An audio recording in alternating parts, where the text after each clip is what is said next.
Guest this evening has beaten the odds at pretty much every turn.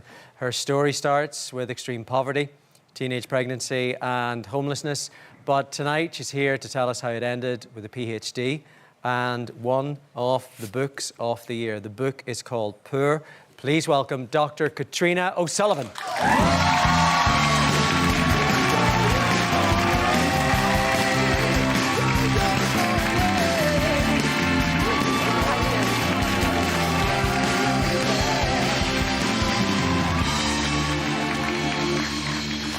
Good evening, good evening. I'm loving a little bit of sparkly going on there. Thank you. Yeah? Yes, you have to dress up for the Late Show. You gotta get the job done. The story of your life, Katrina, it's a story of surviving. It's a story of thriving. Your dad was Irish, your mum came from an Irish background, which you would have thought is a good start. Yeah. What happened when they get together? Was it a good fit? Well, it depends on your measurement of a good fit. So my parents actually, like me, grew up with trauma and poverty. And when they actually met each other at a bus stop in Coventry. And my dad had just arrived from Ireland and he asked my mum for directions. And she gave him directions back to our house and he never left. And they started on a journey of a great love story, actually, but the love story was actually with drugs. So within a year or 2 years of them being together, they both had heroin addictions that dominated their whole life and unfortunately dominated a lot of my childhood. And so you were growing up in the middle of all of that. Your mum once told you that she loved you, but she just loved gear more. Yeah. What was it like in that house? So, I don't know if anyone's ever watched Shameless, and I say that, you know, it was squalor. You know, I'd wake up in the morning and I was hungry. I was hungry for food, for care, to be noticed, and I was afraid. Addiction is an illness, so I wrote my book in order to contextualize that as well, because my parents were great people. They loved music, they were vivacious, a bit crazy, outgoing, but they were ill. And that illness manifested in addiction, which meant that was the central thing that they focused on, and we were in the periphery.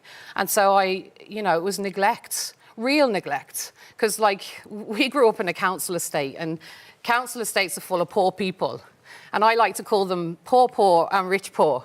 So you have the rich poor who are probably in their service jobs, they're, cleaners and builders maybe, and then you have the poor, which was us. We were social welfare dependents.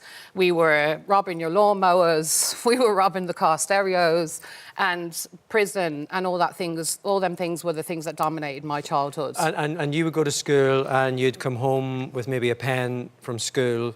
You didn't have a pen, so you took it from school. You brought that back home, and then that would have disappeared and turned into something else. Yeah, so, yeah, at age 5, I knew how to smoke heroin, basically. So the tools that my parents would use sometimes were my school pens to be able to smoke heroin. And, they used to send me to the shop, actually, and every kid loves a treat. But we could only have a certain treat. So in our house, you could only have anything that was wrapped in tinfoil. And I didn't know why. Obviously, I was just delighted to go and get a Milky Bar or whatever it was. And I remember one day seeing my mum rush into the kitchen and take the tinfoil and begin to smoke heroin. And so even good things had real sad and negative connotations for me. And I wrote my book, I suppose, because I want people to understand what it's actually like for a child to grow up poor.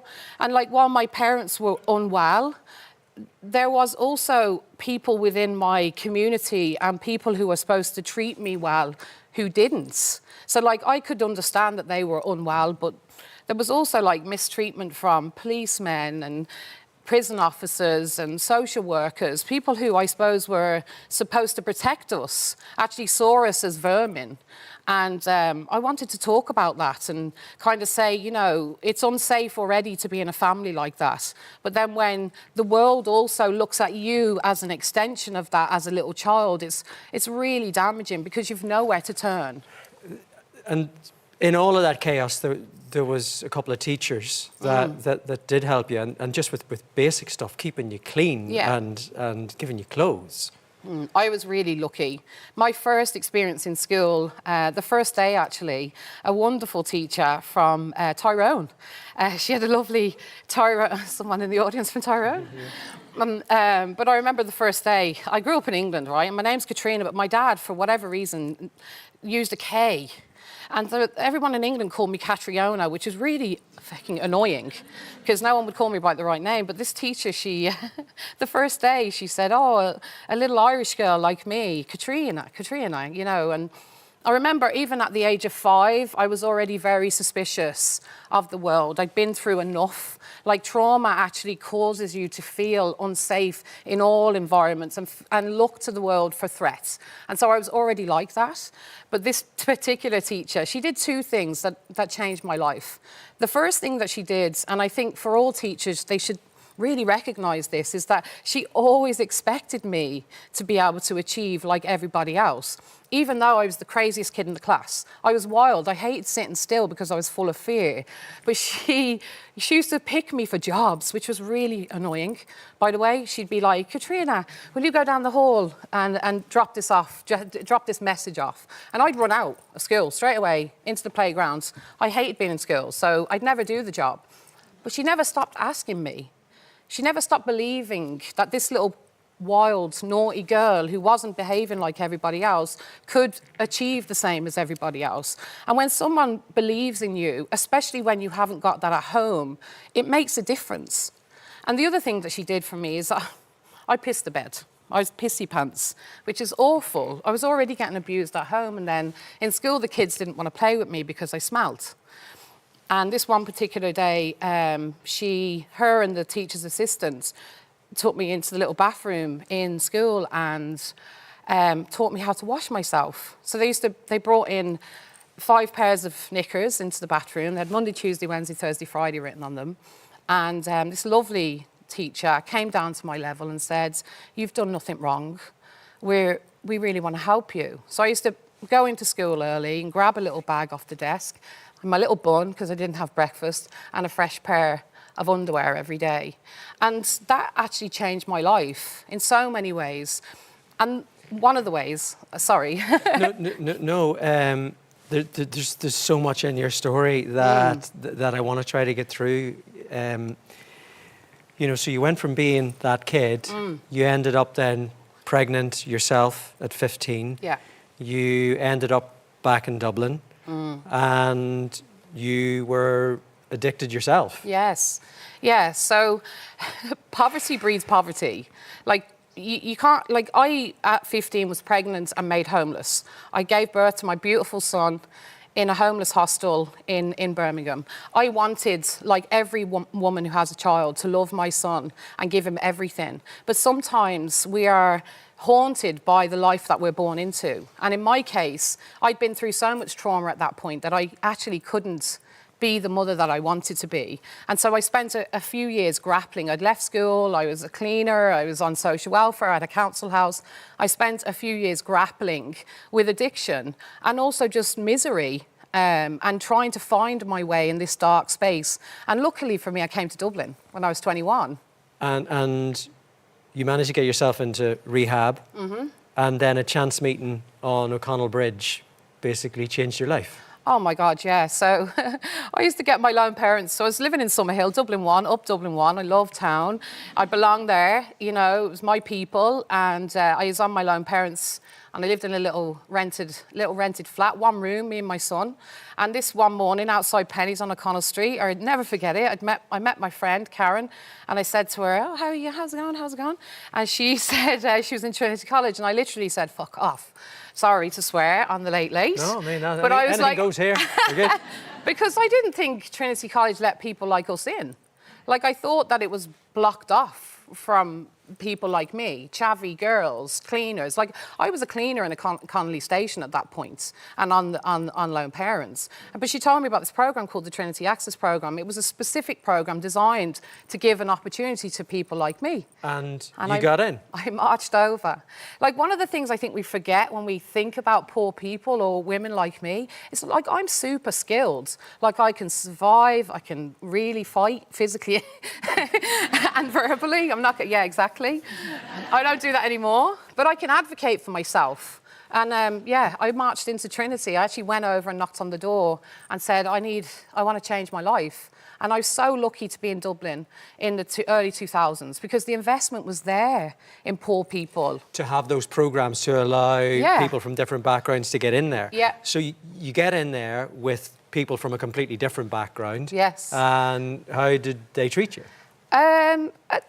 You know, middle-class people generally, sorry if you're middle class, I like middle-class people and I would love to have been one, okay, but they're very polite, so, which is great, because I'm quite bolshy and I'll speak my mind. But when I went to Trinity, the shock of the difference between my life and what I'd experienced. Like, I had this idea that maybe people had a lot more than me, but like, there were scarf wearing, satchel carrying, MacBooks, interrailing, couscous. I was like,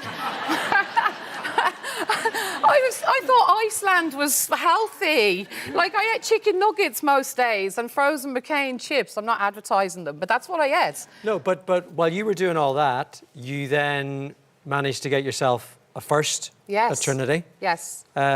You then went on to get your Ph.D. Yes. And that's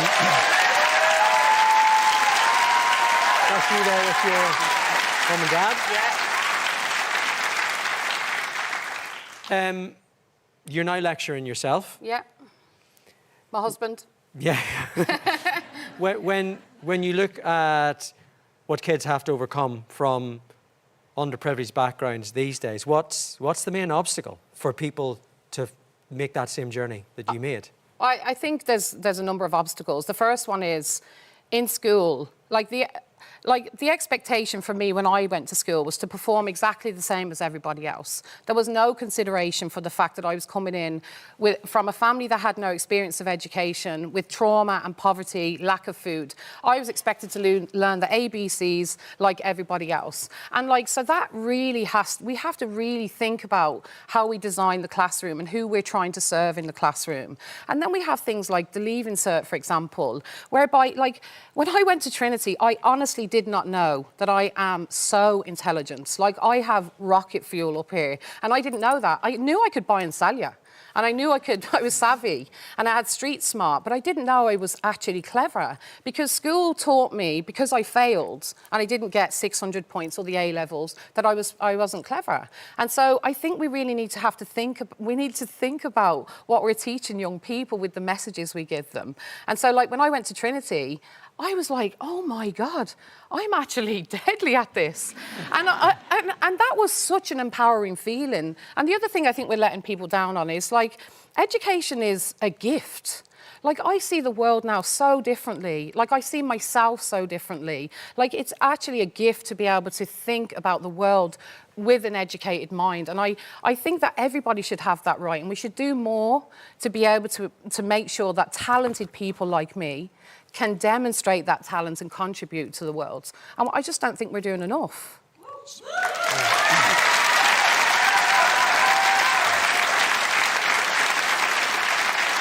Katrina, I could talk to you all night, and I am over a beer in the green room after this.